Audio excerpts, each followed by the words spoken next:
तो हम लोग शीट मेटल के कुछ टूल्स की बात कर रहे हैं और आज जिस टूल को समझेंगे उसका नाम है स्टेक। पहले थोड़ा सा इसका बैकग्राउंड समझ लो। शीट मेटल पतली पतली चादरें होती हैं, बहुत पतली पतली, उससे हम कटोरी, ग्लास, बर्तन या कवर, हुड, इस तरह की चीज़ें बनाते हैं जो बहुत हल्की होनी चाहिए। अब बर्तन आप 20 किलो का तो नहीं बना सकते ना। 20 किलो की अगर कढ़ाई होगी तो उसमें उसे उठाएगा कौन? घर में महिला काम करती है ना। तो बर्तन बहुत हल्का बनना चाहिए। तो अच्छा, लकड़ी का नहीं बना सकते, उसको पकना भी तो है ना। प्लास्टिक का नहीं बना सकते, बनेगा वो धातु का। तो हमें धातु की मोटाई बहुत पतली करनी पड़ती है, इतनी पतली कि ढलाई से नहीं बन सकता। आपको लगता है कटोरी ढलाई से बन सकती है? मान लीजिए मैं ऐसी कोई कटोरी लूँ, ढलाई की बना दूँ, थोड़ी मोटी सी, और फिर अंदर से मशीन कर दूँ, बाहर से मशीन कर दूँ और पतली सी, ऐसा बन नहीं सकता ना। 1 mm की बात कर रहे हैं हम, गेज की चादरों की बात कर रहे हैं, बहुत पतली चादरें हैं वो। तो शीट मेटल को ढलाई से नहीं बन सकती, मशीनिंग से नहीं बन सकती, फोर्जिंग से नहीं बन सकती।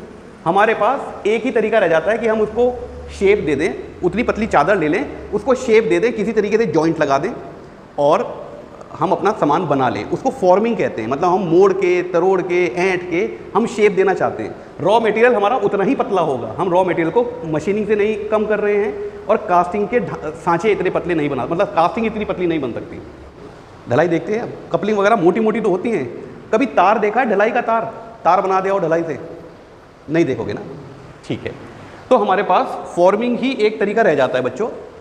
फॉर्मिंग से हम अपने जॉब बनाते हैं, जो हम जॉब बनाना चाह रहे हैं। अब जब जॉब बनाना होगा तो हमें कभी मोड़ना होगा, कभी उसके किनारे उठाने होंगे, कभी उनको सीम यानी कि लॉक करना होगा, 2 पार्ट को आपस में जोड़ना होगा। तो हमारे पास एक टूल आता है, उसको हम कहते हैं स्टेक।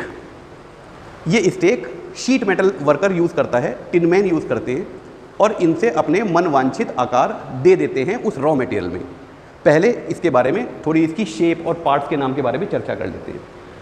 मटेरियल ऑफ कंस्ट्रक्शन, जो मटेरियल ऑफ कंस्ट्रक्शन है वो कास्ट स्टील, कास्ट आयरन नहीं लिख रहा हूँ मैं, कास्ट स्टील या फोर्ज स्टील।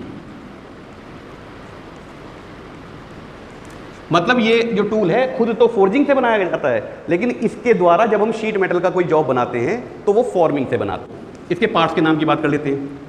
इसका ऊपर एक हेड होगा किसी भी शेप का, ये शेप कुछ भी हो सकती है बेटा, अभी बाद में बताऊंगा, ये शेप कुछ भी हो सकती है। इसके नीचे एक शैंक होगा जो एक खाली पोर्शन है, ये चकोर हो सकता है, गोल हो सकता है, और उसके नीचे एक हील होगी ऐसा। इस शेप के मतलब यहाँ की शेप बदलती चली जाएगी, नीचे ये ऐसा ही रहेगा, ये एनविल में जाके निहाई में जाके फिट हो जाता है। इस पार्ट को जो ऊपर होगा, इस पार्ट को हम क्या कहेंगे? हेड।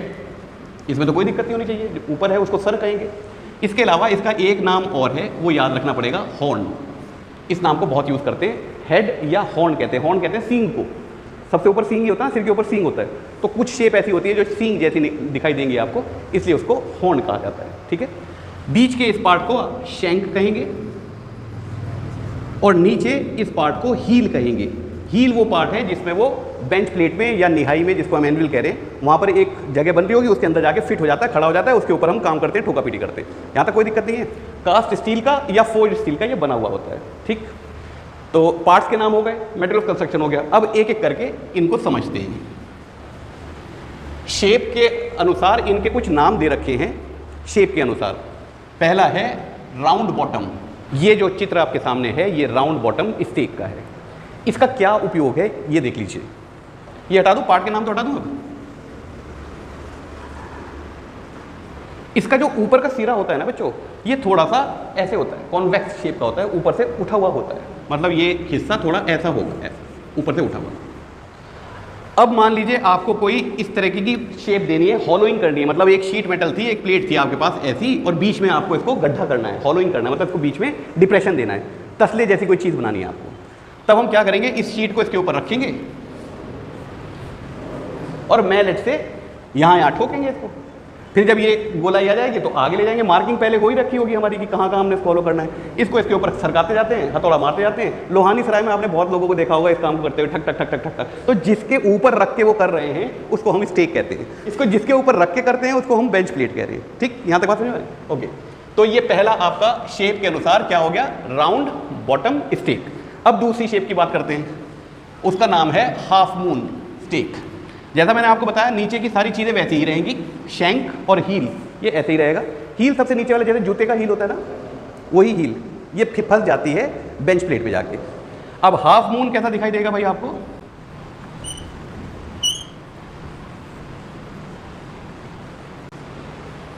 ऐसा।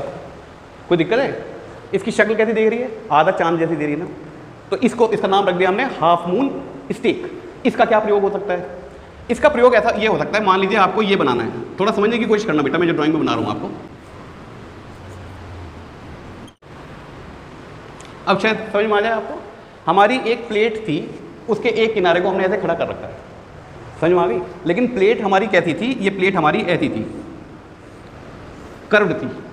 अब इसके इतने हिस्से को हमें उठाना है ताकि एक फ्लेंज जैसी कोई चीज़ बन जाए। तो मैं क्या करूँगा, इस प्लेट को यहाँ रखूँगा, जितना जितना मुझे इसको मोड़ना है ऐसे रख दूँगा। ये इसके पीछे आ गई प्लेट, यहाँ पर रख दी इसको, और उधर से मारूंगा हथौड़े, इस पूरे किनारे को इसके ऊपर बिठा दूंगा। तो ये आपके पास ये वाली शेप आ जाएगी, नहीं आ जाएगी? समझ में आ गई इन बात? तो ये इस तरीके के, अगर कोई कर्व्ड आपको फ्लेंज उठाना है, कोई कर्व्ड में आपके पास जॉब है जिसके किनारे को उठाना है, तब आप हाफ मून स्टेक का प्रयोग करेंगे। कोई दिक्कत है इसमें? फनल स्टेक नेक्स्ट, उसकी शेप कैसी होगी? फनल, इस शब्द को सुना है तुमने कभी, फनल को?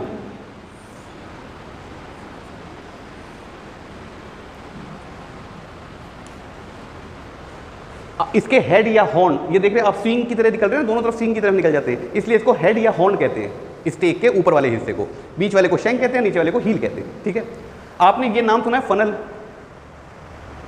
नहीं नाम सुना? सुना है। उसको आप हिंदी में कीप कहते हैं, कुप्पी जिससे तेल डालते हैं। इस शक्ल की कोई चीज़ देखी है आपने जिससे ट्रैक्टर की टंकी में तेल वेल डालते हैं? इसको इंग्लिश में फनल कहते हैं, फनल।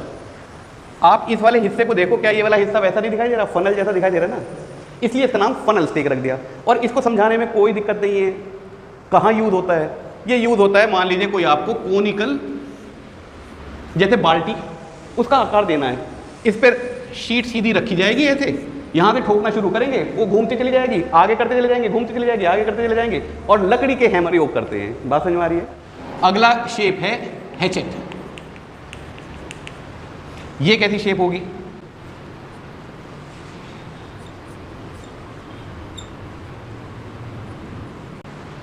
ऐसी। ये तो मैं लेकर आया हूं साथ में। ये है आपका हैचेट। इसमें ऊपर एक नाइफ एज होती है, मतलब दोनों तरफ ये ऐसे बेवल होता है। इसका क्या फायदा है? आपको कोई किनारा मोड़ना है किसी प्लेट में, ये आपकी प्लेट थी, शीट मेटल की बात हो रही है, यहाँ पर आप ये चाह रहे हैं कि ये 90 डिग्री या उससे भी कम डिग्री, 30 डिग्री पे ऐसे मुड़ जाए, मतलब ये आप इस शेप में मोड़ना चाह रहे हैं मान लीजिए।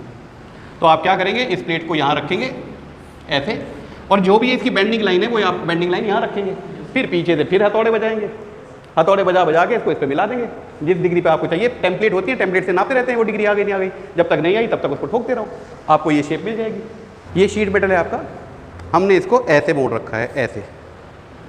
तो क्या करूंगा, जब ये ऐसे सीधी चीज आता है तो इसके पीछे लगाऊंगा, यहाँ पर इस बैंड लाइन को इसके किनारे पे लेकर आऊंगा, पीछे से हथौड़े मारूंगा, इसको ऐसे मोड़ता चला जाऊंगा, यहाँ टेम्पलेट लगा के देखता रहूंगा कि मेरा शेप आ गई या नहीं आ गई, बस हो गया काम मेरा, बन जाएगी ना शेप ऐसे।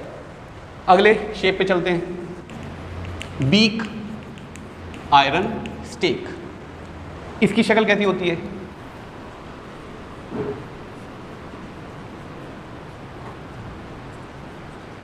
अब समझ में आ गई? बीच में एक चकोर हिस्सा है वो पीछे तक निकल रहा है, और इधर एक बीक का मतलब पता है क्या होता है? बीक का मतलब होता है चोंच। जैसे चिड़िया की चोंच नहीं होती लंबी थी, उसको बीक कहते हैं, इसमें निकल रही है ना बीक। तो इसका जो हॉर्न या हेड है उसमें एक तरफ तो एनविल जैसी शेप होती है और एक तरफ होती है बीक जैसी शेप। इधर तो आप सीधा सीधा कोई ठोका पीटी, मतलब कोई चादर है उसमें ऐंठन है, कोई तरोड़ है, मरोड़ है, ट्विस्ट है, तो यहाँ रख के हथौड़े बजा के, लकड़ी के हथौड़े होते हैं बेटा, वो पतली पतली चादर होती है ना, उसको सीधा कर सकते हैं। और यहाँ हम क्या करते हैं, या तो कोई बहुत पतला कोनिकल चीज़ है जो आपकी फनल में नहीं आ पा रही है, फनल स्टेक में नहीं आ पा रही है, उसका तो मोटा होगा ना, ये पतली सी बीक होती है।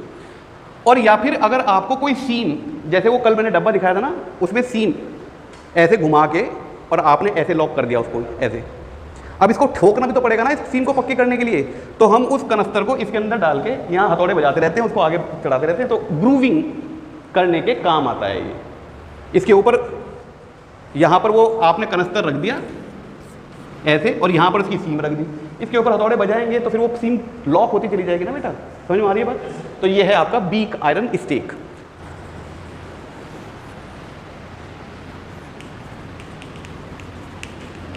अगला है क्रीजिंग आयरन स्टेक। इसकी शक्ल कैसे होगी, और मैं इन सब के चित्र डालता रहूंगा ना आपके लिए।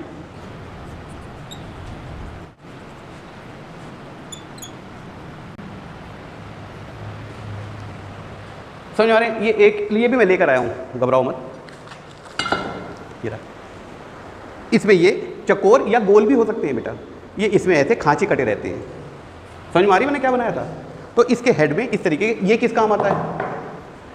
मान लीजिए आपको किनारा मोड़ना है, जैसे बाल्टी में आपने देखा होगा आखिरी का किनारा मोड़ दिया ऐसा, उस कभी कभी उसके अंदर सरिया भी रखा रहता है। तो इस प्लेट को यहां रखा जाएगा इसके ऊपर, और एक अलग हथौड़ा होता है, उसका नाम क्रीजिंग हैमर होता है। वो कुछ ऐसी शक्ल का आपको दिखाई देगा। यहां पर उसका हैंडल लगा रहता है, एक शार्प एज यहां मिलती है आपको ऐसे, मतलब हाफ शेप का होता है, उसको ऐसे से ठोकते हैं, फिर इधर से ठोकते हैं, तो ये प्लेट आपकी ऐसे उड़ जाती है। फिर इसमें सरिया रख के इसको हथौड़े से बंद कर दो, या फिर इसमें कोई दूसरी प्लेट ऐसे फंसा के उसको लॉक कर दो। समझ में आ रही है? ये हैमिंग के काम आता है, सीम बनाने के काम आता है। टिन मैन हॉर्स, हॉर्स का मतलब पता है आपको? घोड़ा। तो इसकी शक्ल कुछ घोड़े जैसी होनी चाहिए, ठीक है ना। और टिन मैन कहते हैं जो ठठेरा होता है, बर्तन बनाता है, उसको टिन मैन कहते हैं। जो शीट मेटल का काम करता है उसको टिन मैन कहते हैं। वैसे जो कलाई वगैरह करते हैं ना, बर्तन बनाने वाले तो कलाई करते थे ना, उनको हम टिन मैन कहते हैं।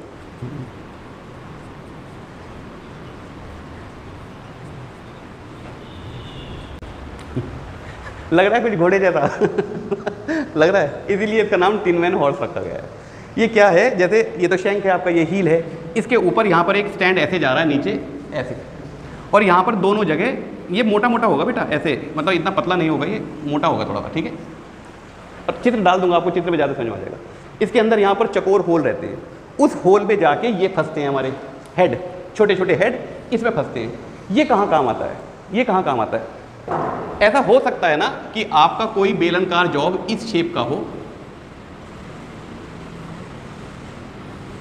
मतलब कोई वेसल ऐसा है जिसमें अंदर डायमीटर बड़ा है, बाहर से डायमीटर छोटा है, अंदर डायमीटर बड़ा है। तो ये क्या करता है, ये इसको हम यहाँ रख देते हैं, मतलब इस वाले हिस्से को यहाँ तक पहना देते हैं, बाकी हिस्सा पतला वाला भी बाहर निकल गया, ये बाहर रह गया। यहाँ पर लगा होगा आपका कोई हेड, वो हेड यहाँ पर आ जाता है, अंदर चला जाता है, फिर वहाँ पर ठोका पीटी कर देते हैं। मतलब इस सतह पे, इस वाली सतह पे अगर आपको अंदर की तरफ ठोका पीटी करनी है, बाहर की तरफ ठोका पीटी करनी है, तो नीचे से कोई सपोर्ट देनी पड़ेगी ना। और स्टेक का काम, ये भी क्वेश्चन आता है, स्टेक का काम जॉब को सपोर्ट देना है। ये सपोर्ट देता है जॉब को, जॉब रख के उसके ऊपर ठोका पीटी करते हैं ना, उसको सपोर्ट करता है उसको। ये बात समझ में आ गई टिन मैन। इसके अलावा बस एक और है टिन मैन हॉर्स के अलावा, उसको हम एनविल कहते हैं। ये आपने बहुत देखी होगी अपने आईटीआई, यहाँ पर भी रखी है, लैब में भी रखी है, इसको निहाई कहते हैं बेटा।